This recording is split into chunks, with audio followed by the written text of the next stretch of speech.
Okay, and just going to make sure it's working here on YouTube. Here we go. We are live. And I'm going to pop out the chat so that I can watch that as we're going. Just make sure that that is working. My computer is a little bit slow. It's trying its best. Thinking very hard. Okay, so here we are. Welcome everyone Hello. to our interview today. We're here with author J.M. Frey, and she's going to be telling us all about her awesome books and what one of her latest books is. She's going to an excerpt from that for us.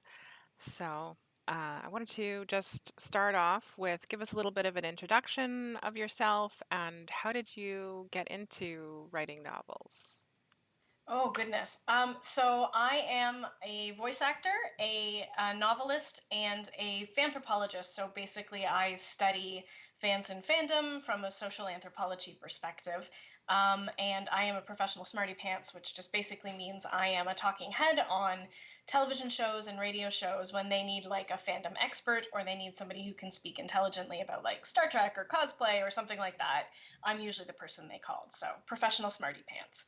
Um, how did I become a writer? I discovered fan fiction in the early 90s.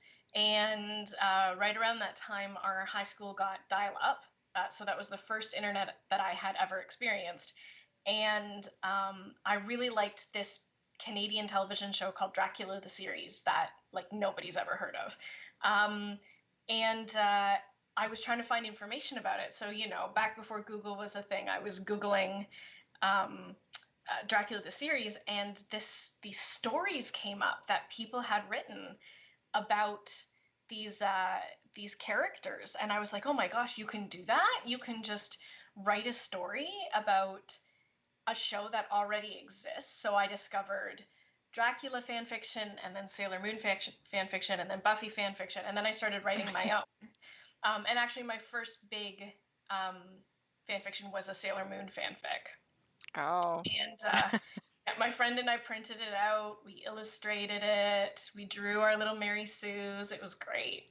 Um, and from there, I just really got into fanfic, and it was a lovely hobby, and I really enjoyed doing it just as a hobby because my plan was I was going to be an actor, and that's how I was going to, feed the storytelling urge.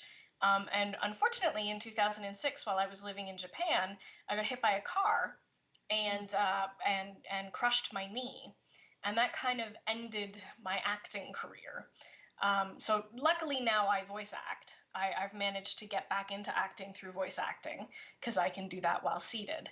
Um, but I was sort of like, oh my gosh, how am I going to tell stories now if I can't sing and dance and run up and down a stage? And a friend said, well, your fan fiction's really good.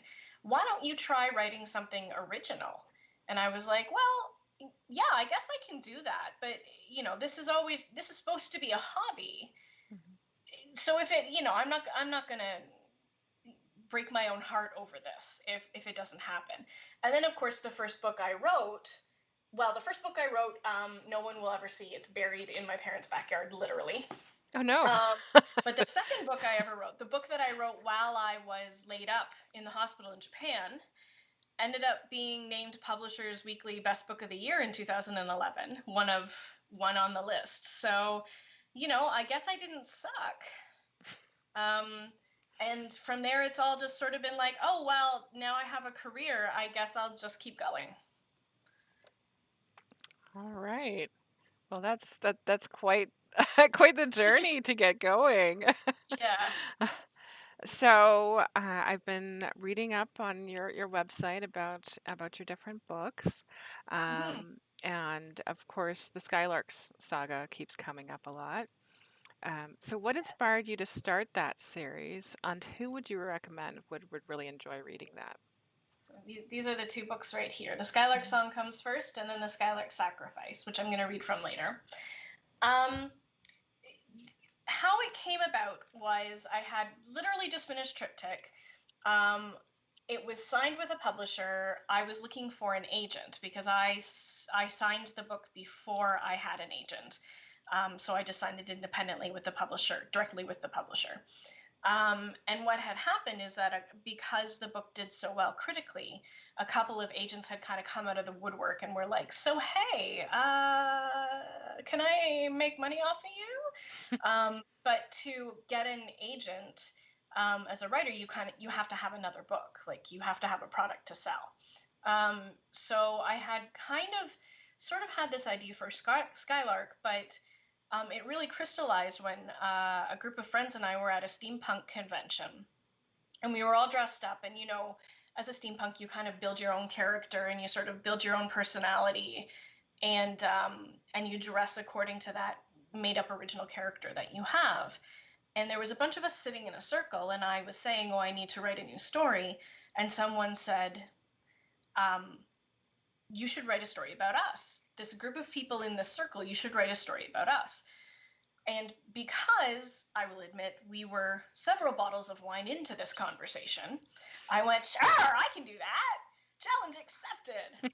So I figured out everybody's archetypes and kind of on the spot started to tell this story about this war between these people and those people, and what it would mean to have like a pseudo Edwardian society where suddenly rocket packs appeared.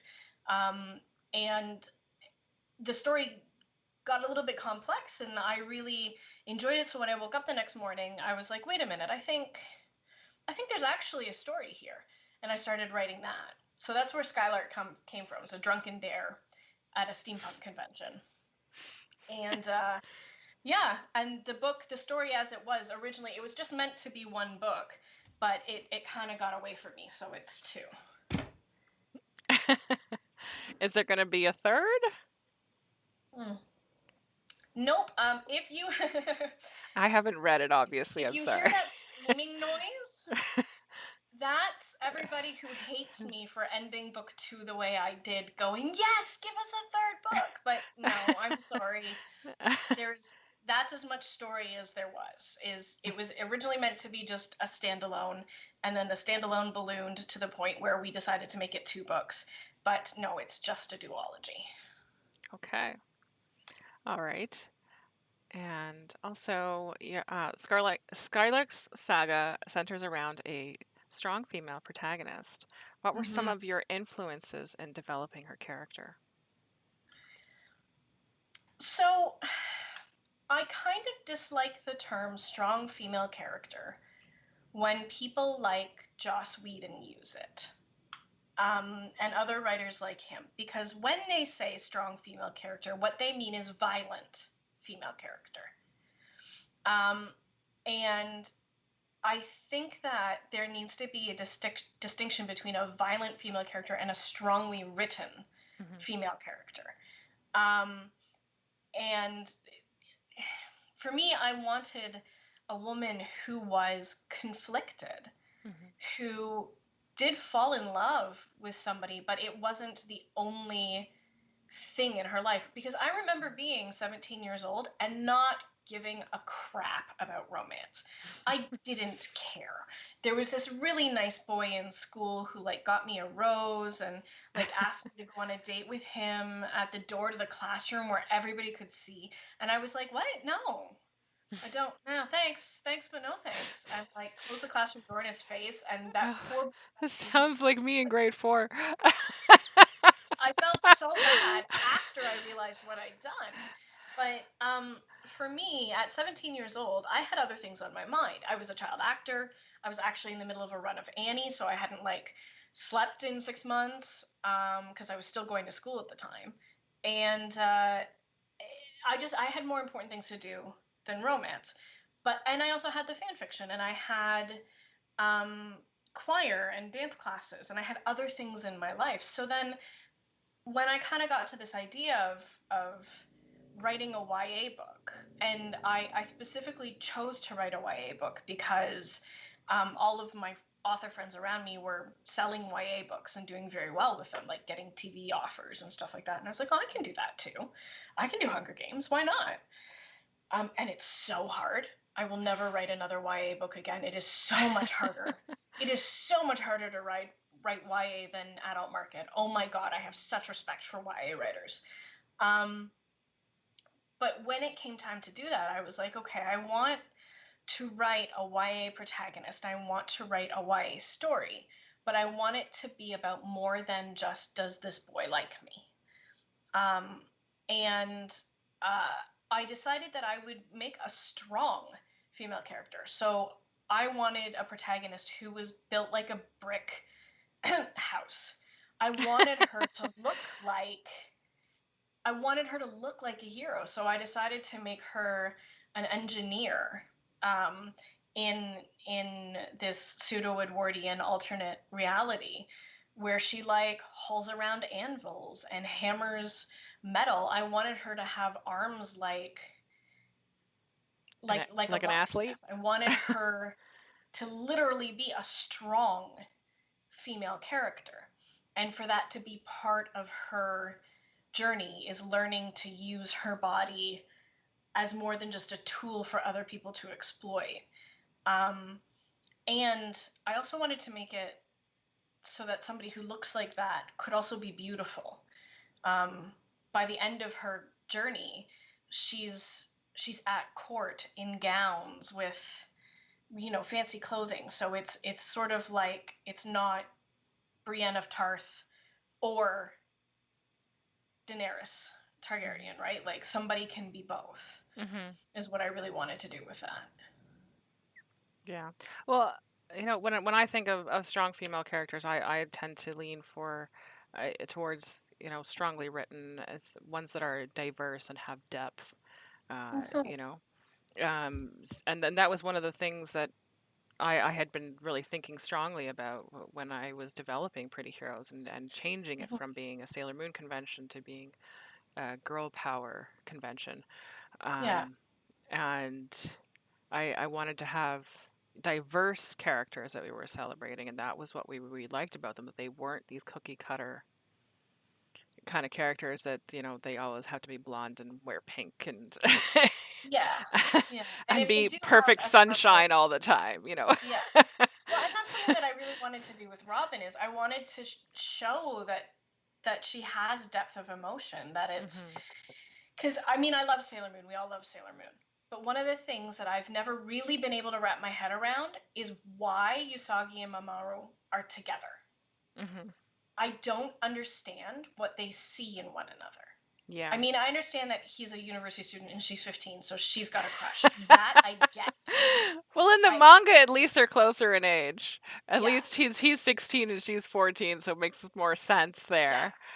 But so I get the crush and the attraction and the oh Hmm. we were in love in a past life and oh we're going to have a child together in a future life. Hmm. But when you look at right now modern Tokyo, Hmm. why are these two characters together? I don't understand that. There's Hmm. at no point does someone say this is how they work well together. This is why they work well together. Hmm. When we see things like now with like Avatar, where you can be like, oh yeah, I can see why Zutara would work, or yeah, I Hmm. can see how Katang would work, or like Shira, I understand why Katra and Adora work. Hmm. And that's one of the things I really wanted to do in this book too. Is I had to add a romance element, but I wanted it to be a realistic romance that functions. Hmm. So a lot of the Robin, my protagonist, ends up falling for her arch nemesis. Hmm. Well, he falls for her first, and then she's like, wait a minute, what? This whole time that you've been trying to kill me, you've also been trying to not kill me? I'm really confused. And she spends two books conflicted because the guy who's been trying to kill her Hmm. and in fact killed her best friend is Hmm. now trying to woo her. And I didn't want it to be that tropey, oh, well, he's in love with me, so he must be a good guy now. I really wanted to show that conflict and the depth of character and the thinking that you have to go through and the self-awareness and all of Mm-hmm. that. I wanted to make her a complex female character. Mm-hmm. Yeah, I think that's a good goal to have Mm-hmm. that, and I think there's a lot of fiction that we have now that doesn't really think about having complex characters, regardless of what their gender expression is, Mm-hmm. and then the story suffers for that. So we've got a Yeah, comment here from Ruth Ann saying that she loves that actual love journey and that it's rare to see. Ruth Ann is one of my oldest author friends. Actually, Ruth Ann and I um, started writing fan fiction together back in the Yahoo group days. And back when we were both doing Dragon Ball and Dracula the series fan fiction, and we were actually just talking about it a couple of weeks ago, and Trin found our Dracula the series Dragon Ball crossover fan fiction on the Wayback Machine, and I was just like, oh my god! I'm halfway through rereading it. She's reread the whole thing, and there's nothing quite so exciting, but also humbling as reading your old work. That's Thank you for fair. being here, Ruth Ann. So, I saw on your website that the Skylarks Saga was assigned to a shopping agreement for an animation series back in Yes. 2018. Is there any news on that? That can we expect to see an animated series the next couple years? I hope we can see an animated series in the next couple of years. What has happened is that the production team that is working on it, they've decided to take a step back and rejig um, their pitch bible and everything, and then they're gonna go back out and start submitting it around again. So basically, what shopping or submission means in terms of a show like this is they have taken the concepts and the ideas from book 1 and 2, and they've done something really cool with the world building, which I didn't expect them to do. I thought that they would just like recreate the story of the book, but they have come at it in this completely different direction, and it's just amazing, um, and just very compelling. And I cannot wait to see what kind of stories they're going to tell in there. And then they put together basically a PowerPoint presentation called a pitch Bible or a pitch deck, explaining to people who have money, um, this is what it's going to look like. This is what the tone will be like. These are the comparables. This is, it's kind of going to be like this, but kind of going to be like that. And it'll look like this. And this is how much money we think it'll take to make it. And these are how many episodes we're planning to make. And then people go, that sounds amazing. Or no, thank you. Um, so right now they're in the process of putting together that document so they can start going to people and saying, hey, listen. Um, so hopefully in the next couple of years. I mean, Hmm. these things take a really long time to come to fruition. So I And would then it will love probably for be a it. blur after too, Oh, I'm right? sure. Yeah. Yeah.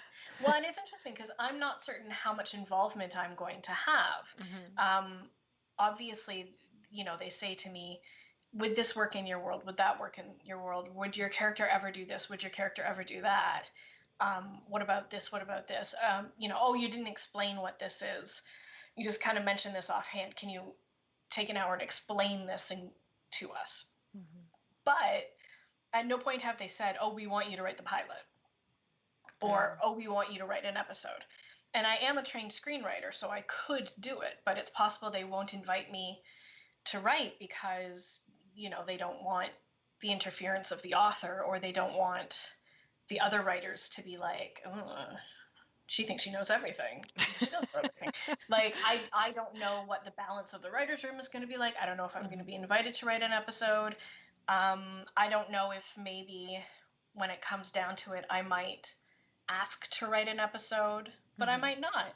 There's something kind of nice about not being involved and just Hmm. letting people, because I've told my story is the thing. This is Hmm. this is something that Triptych was under discussion for a feature film for a couple of years, and people were like, "Well, do you want to write that film?" And I kept saying no. If I wanted to write Triptych as a film, I would have written Triptych as a film. I wrote Triptych as a novel. So I've told my story the way I want to tell it. Mm. There's something within my story that someone else likes, and I invite them to dig into the tale and explore what spoke to them about the narrative in their own version of the story. I don't need to control that. I've told my story. So I think it's very I think it's very neat to be able to step back and allow someone else to interpret your story. Yeah, that's interesting. Like I think a lot of times when people see, screen adaptations of books, there's always that, oh, well, they left out this, or it's not accurate to that, or whatever. Yeah, but being And slavishly accurate some things don't doesn't work on screen. well, a book and a screenplay are two entirely different mediums. Yeah. And yeah, you need to like make sure that the story functions.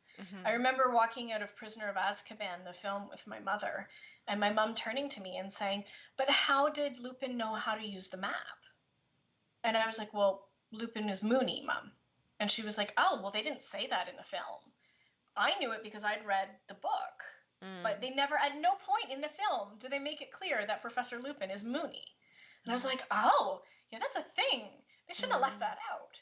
So Mm. sometimes the adaptation can get messy, but Hmm. there are other times, like I think Outlander is a beautiful, beautiful adaptation because they've swapped the plots. The A plot in the book was the romance, and the B plot was the politics. And in the series, the A plot is the politics, and the B plot is the romance. And I think that's made it a much, much, much stronger story Mm. by doing that. So yeah, Mm. they're two completely different mediums. You can never tell the same story Yeah. in two different mediums. Yeah, yeah. I think the only books that I've read where I actually found like the way that the book was written was very similar to what I think would translate to a televised or, screen medium, what was the Game of Thrones books. And you could Yeah, kind of tell that it was written with that intention of you're going to have all these visuals and stuff. Of course, you have all this extra description because it's novels, yeah, but the style of writing was with that in mind of, like what are all the visual elements, and mm-hmm. not a lot of books are written in that way. Uh, Dude, strangely, Shakespeare writes very cinematically. but Um, those are plays, so that kind yeah, of makes it was that sense. but he also what was it? Was it Antony and Cleopatra or something like that? Where he has these quick scene changes, where Okay. like you're cutting back and forth between this army and that army, and it's like two lines switch, two lines switch, different scene, and I'm like, oh my god, Shakespeare, they haven't invented quick edit cuts yet. Chill, boy, chill. Let's just split the stage in half. It's fine. Yeah, yeah. It's yeah, that was fascinating to read, to be like, oh my god, Hmm. this is so cinematic, Hmm. and it's a play from 400 years ago. Hmm. That's interesting. Yeah. So, let's move along here. So you mentioned that you are a professional geek. Um, so what is the thing that you miss the most about going to fandom conventions? I think seeing the cosplays. I mean, I miss cosplaying myself. So I Hmm. cosplayed for years and years and years. And then it got to the point where it's like, well, if I'm going to sit behind a table as a guest of honor, signing Hmm. books and things, maybe I shouldn't be dressed as the TARDIS while I do it. So I miss cosplaying myself very much because I enjoy, I'm an actor. I enjoy dressing up. I enjoy putting on a character. I enjoy cosplaying very much. So I miss that. And failing the ability to, or failing the, you know, being able to cosplay myself, I really enjoy looking at the cosplay, Hmm. especially since with all the new technological advances, things like Warbler and Hmm. no tangle wigs and all of these amazing The 3D techniques. printing. That's just, Yeah, it's beyond. so my very first cosplay was Marimea Kushernada from Gundam Wing Endless Waltz. And I was looking at photos of myself last week because, unfortunately, as I'm sure everyone knows, Kirby Morrow has passed away. And Kirby was a colleague of mine as a voice actor, but I was reminded that I had met him dressed as Marimea Kushernada. So I was looking at the photos of us. And the belt buckle for that costume was like silver beads super glued to a piece of cardboard.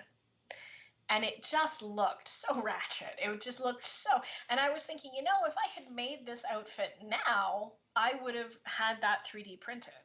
Hmm. So it's fascinating to see the evolution of cosplay Hmm. in the past, 20 years since I started cosplaying. Hmm. Um, oh my gosh, it is like It's literally it. 20 years. I think in some ways it makes it really intimidating, Yeah, because then when you're like, oh well, I just want to do something simple, and then it's like, yeah. oh, but is this good enough? Yeah, there's something that I don't like about modern cosplay culture, which is this sort of Instagram influencer kind of snobbery. Mm, There was always this sort of community spirit of, hey, how did you do this thing?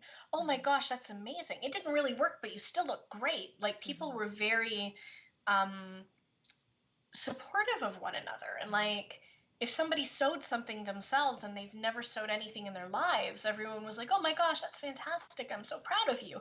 But now, because there's such an emphasis on the photo shoot that comes after the convention with the costume, and people are they're looking very closely at costumes, and it's been removed from the community aspect of cosplay.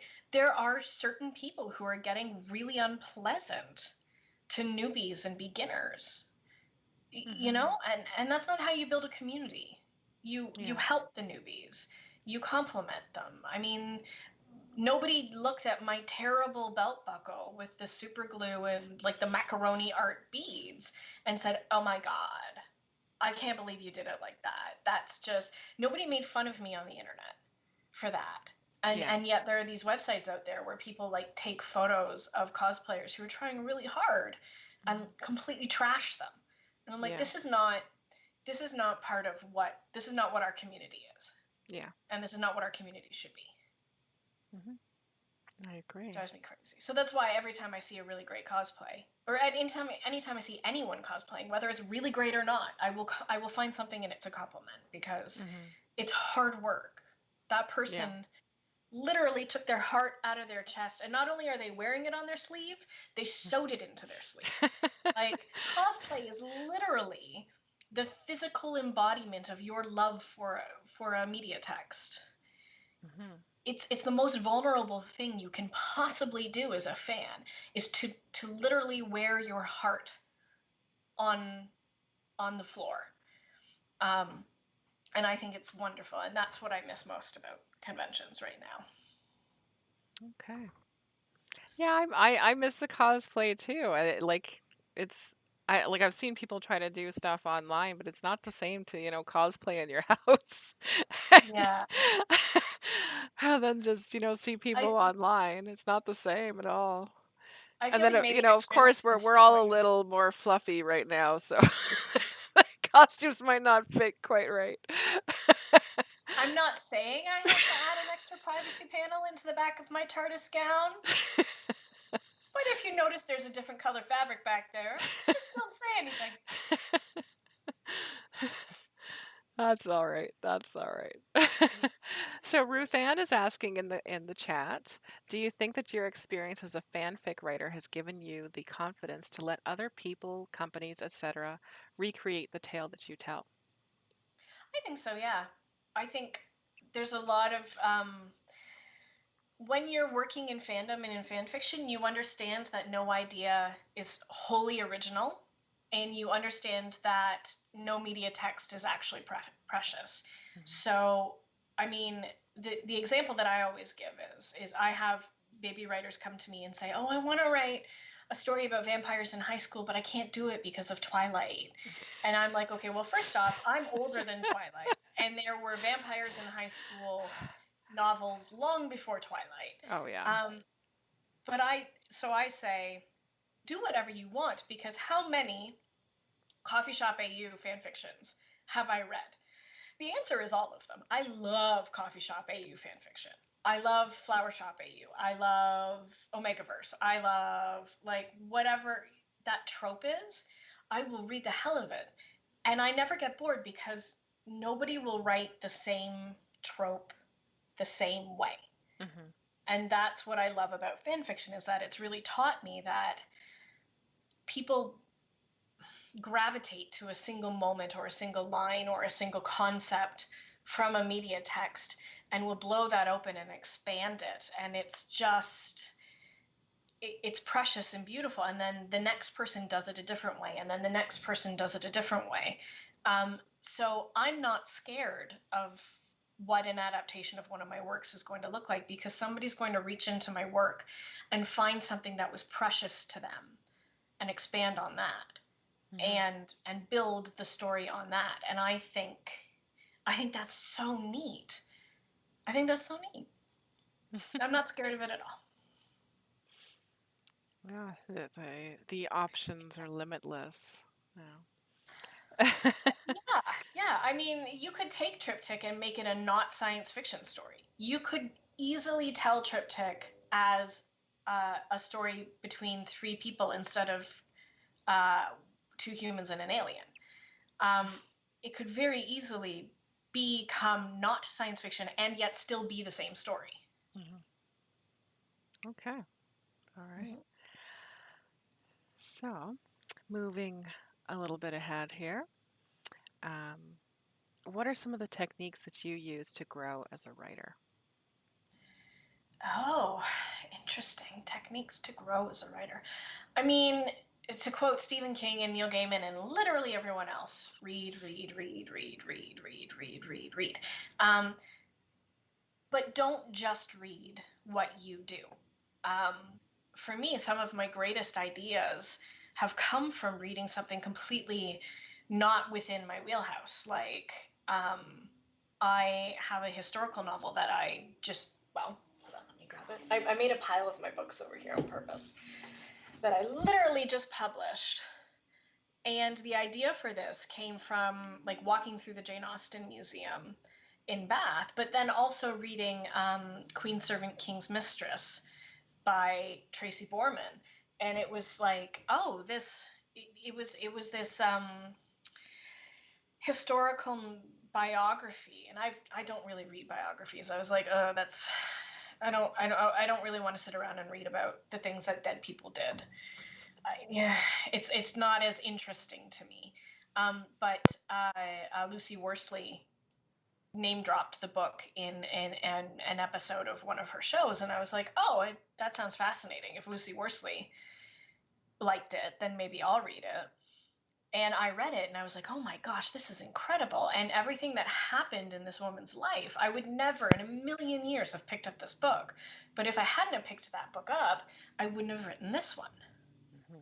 So for me, it's read, yes, but read outside your comfort zone. Read the newspaper. Read peer-reviewed academic articles. If you're a children's author, read porn. If you're an erotica author, read YA. Read outside of your sphere, because you don't know where the ideas are going to come from. So that's one thing I do.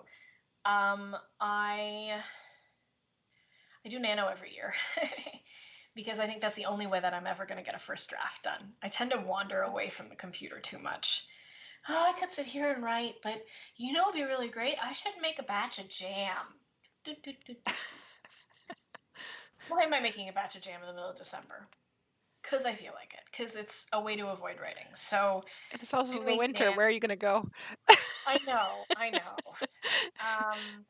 I just so I like having Nano for the discipline of forcing me to at least try to write a first draft. Oh, don't die, Emily. Yeah, so that's something. What else do I do to improve myself as a writer? I mean, I think the other thing I do is I try to share my ideas with different groups of people. I know a lot of people are very precious about a book. They're like, oh, I can't tell anybody about this book until it's done. And I understand that impulse. But for me, I find that if I talk through a book with somebody, they're like, okay, that's interesting. That's interesting. What about this? And you go, oh, I didn't account for that. So you have to go back and kind of restart the story again, try to refigure it out again. And then I tell someone else, and the someone else goes, that's really great. I love this. I love this. I don't understand how these two things connect. And I go, right. Okay. So then I have to go back and figure that out again. And sometimes it's partway through writing it. And sometimes it's me sobbing on Skype going, Roseanne, can you help me, please? I just we have 5 minutes. I just need to talk through this plot point.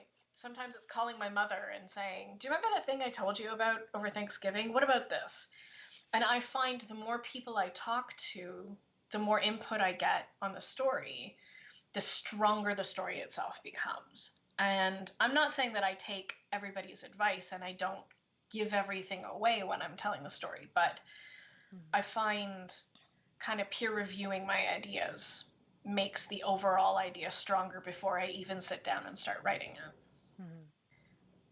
Okay, good tips, good tips. And that was a hard thing to learn how to do because writing is inherently lonely, because when it comes down to it's you, your keyboard or your pen and your paper for 8 hours a day doing nothing. Your brain is going 500 miles an hour, but you're going, and that's it. It's boring. Writing is boring. I hate writing. I love having written. I hate writing. So making it kind of social like that, it was a way to get myself out of those ruts and those habits that I started falling back on, which became predictable in my work. But it's hard to make yourself vulnerable like that. It's hard to share an idea and invite people to criticize it. That took a lot of practice. That's fair. Yeah. Are you ready to do a little bit of a reading for us? I can do a little bit of a reading. Okay. I can do a little bit of a reading. So the story, where we are in the story. So we are in book 2 of the Skylarks Song. If you were at Pretty Heroes last year, I read from book 1. Book 2 picks up pretty much immediately. Well, because they were always meant to be one book, it picks up literally, I think it's almost the very next day. And what has happened in the first book is that Robin was a glider pilot who was shot down by the enemy, the Coyote. The Coyote captured her and took her to a prisoner of war camp, which actually turned out to be a palace in the woods. She discovered that he has stuck his neck out to protect her from the rest of his side of the war, because he thinks she's very clever, but also because he's got a massive crush on her. She decides to use the massive crush on him to basically play him and escape with some experimental technology, which turns out to be a rocket pack. In her escape, she realizes that her feelings for him are actually starting to be real, and she runs away with the jetpack, leaving him and the consequences of her escape behind.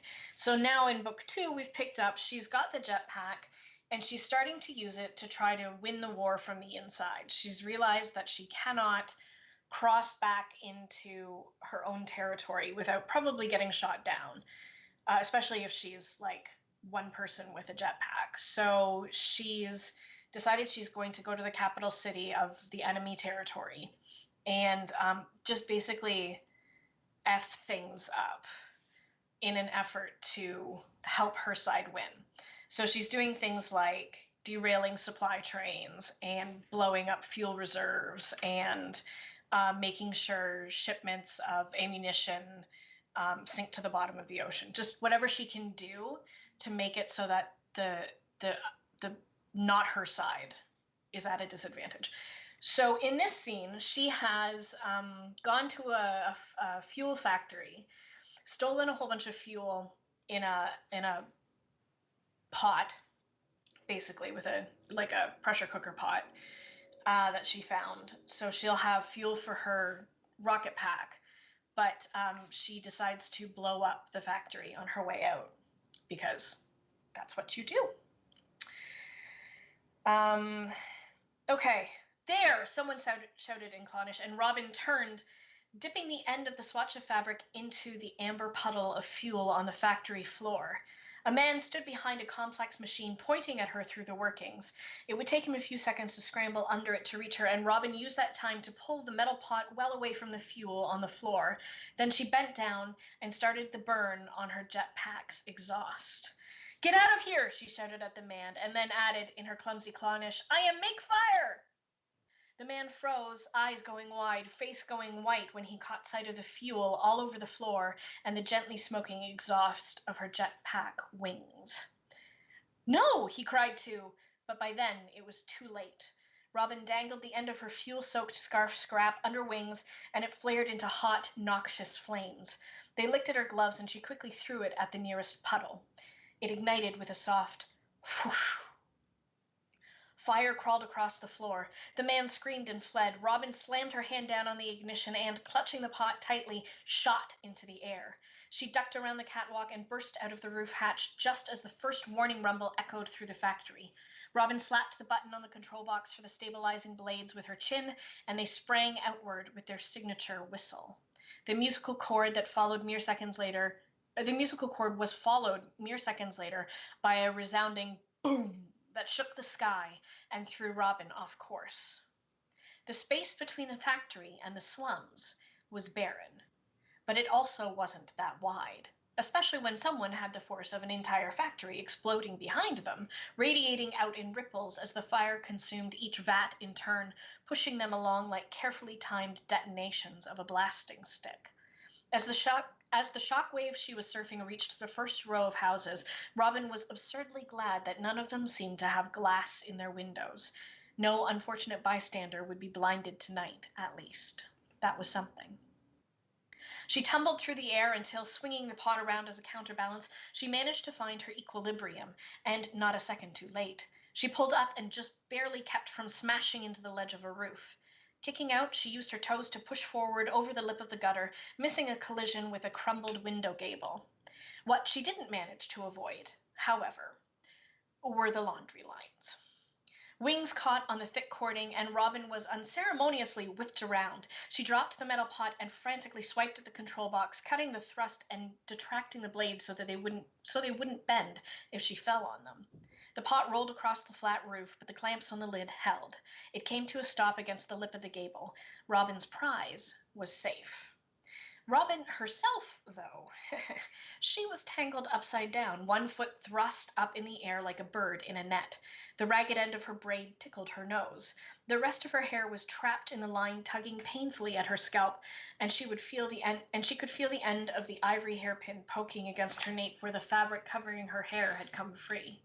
Cording clinched around her ankle, the bad one, goddammit, and pinned the arm with the control box behind the small of her back, her other wrist aloft and her elbow turned painfully. She'd lost one of her gloves somewhere along the way, and the night air nipped at her exposed fingers. She felt, all told, utterly ridiculous. "Omens," she snarled, "running frozen coal bags!" She tried wriggling, but it only seemed to make the tangle squeeze tighter, pinning her more thoroughly. In the distance, the factory belched great fireballs into the air, lighting up the night like a God's Day celebration and spewing great clouds of smoke and ash.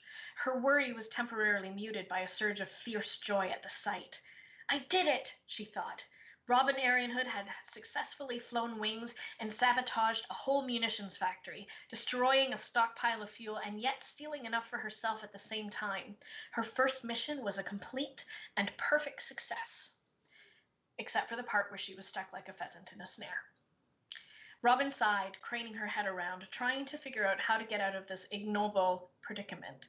She was about to try to jam the control box against her own arse in the hopes of activating the switch that deployed the wing blades when a voice in the darkness said, "Impressive."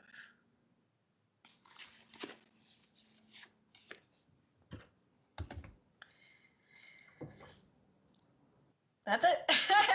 Sorry, I had to unmute. Oh, that was great. That was great. Thank you. Thank you. Yeah. It's always nice to hear, you know, how an author intends for it to be read too, I think. Not just the imaginary voice in your head. Yes. Well, and the way that certain sentences, the cadence of certain sentences should be, Hmm. And sometimes it's a blessing, like if the person's a really good reader. I have gone to readings where the author is not a very confident or practiced reader, and then unfortunately, you like read the book later and all you can hear is that, and you're like, "Oh no, I shouldn't have done that. Shouldn't have listened." Aw. Well, I think, when people aren't used to doing that in public, it's nerve-wracking sometimes. It So is. It is. Yeah. That's it why takes some I getting actually used to. run classes called Reading for Writers, Okay, where cool. I coach writers to read their own work out loud because, you want to make a good impression at your book launch. Hmm. Hmm. And you got to practice. Yes. Even for a job interview, I always found that I felt a lot more confident if I practiced my answers. Even if they didn't change, just practicing it, you have a Mhm. level of confidence that you know how you want to answer this already.